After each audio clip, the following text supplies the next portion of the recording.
Paititi, la ciutat de l'or.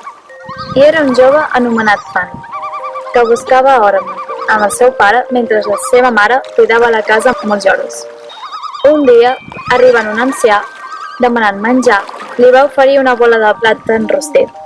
L'home agraït va marxar, mentre Fan i el seu pare se'n van anar al riu amb les seves eines.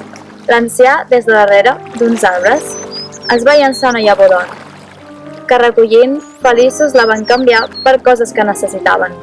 El propietari de la botiga on la van vendre, sorprès, va manar a un treballador seu vigilar-los. Un altre dia, l'avi els va llançar una altra llavor d'or, però el que els cuidava la va agafar abans. Després va buscar el veterà sense trobar-lo. De nit, l'home major va demanar aigua a Fan, però el pare el va convidar a sopar.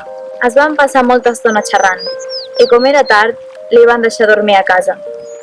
Com va clarejar, l'avi els va portar a una vella ciutat, però quan ja arribaven, van veure que l'amo de la botiga i els seus homes els seguien. Llavors l'ancià, llançant unes bales a l'aire, va encendre llums de colors, que a l'apagar-se ells ja no hi eren, perquè volant van arribar a la bonica ciutat de Paititi, on un riu calmat els portava llavors d'or, amb les que feien belles joies, adorns i gots. Abans de marxar, l'ancià es va regalar una bossa teixida de palla amb bales d'or, que se la va endur agraït seguint un altre camí.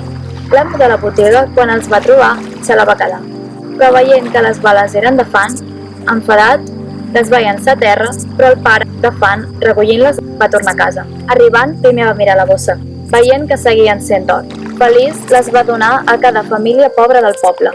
Ells, canviant-les en una altra ciutat, van comprar moltes coses. En assabentar-se l'amo de la botiga, va manar els seus homes buscar or a les cases, però grans micos saltant sobre ells no els van deixar entrar.